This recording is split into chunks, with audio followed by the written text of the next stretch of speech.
Efendim? Alta gidiyorum. Evet, 4. En doğru. Çak. 2, 1. Şapkası yok, olmaz Halime'nin. Ha, görmüyorum. Çatın! Sessiz, sadece.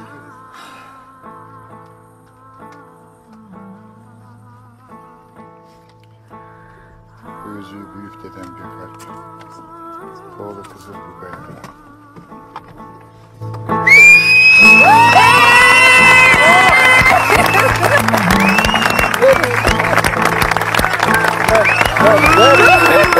Buraya niye çıkıyorsun anladın işte. Saçını düzle.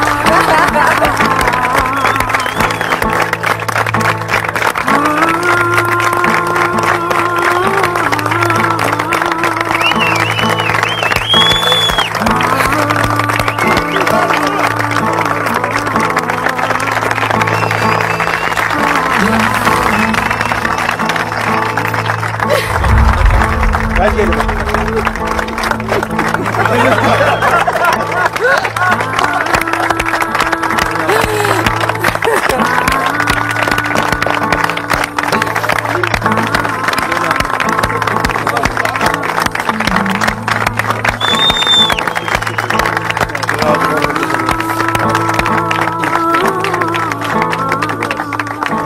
Ulan abim benim.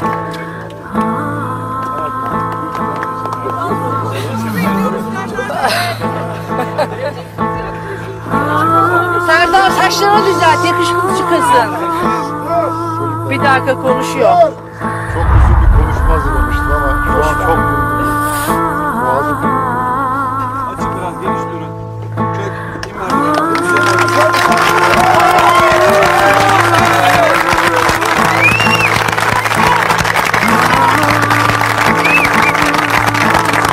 Hepinizi seviyorum.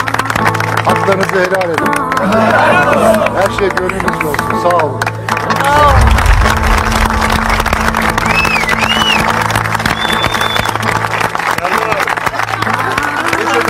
Böyle gelecek seni şöyle dönmüşsünler. Şurada ters duruyor.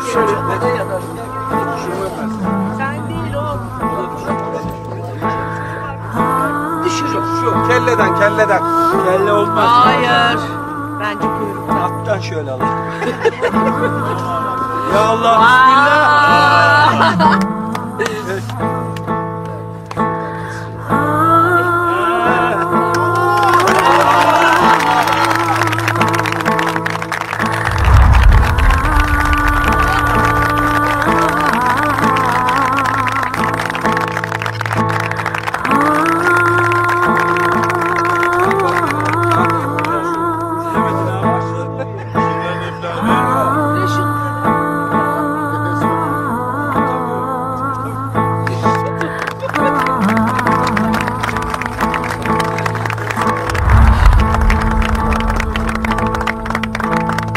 Sevgili yapımcımıza bir kere böyle güzel organizasyonuna teşekkür ediyorum.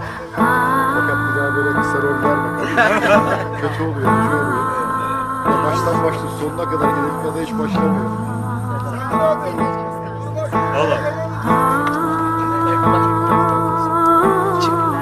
Artık her şey eskisi gibi olmayacak.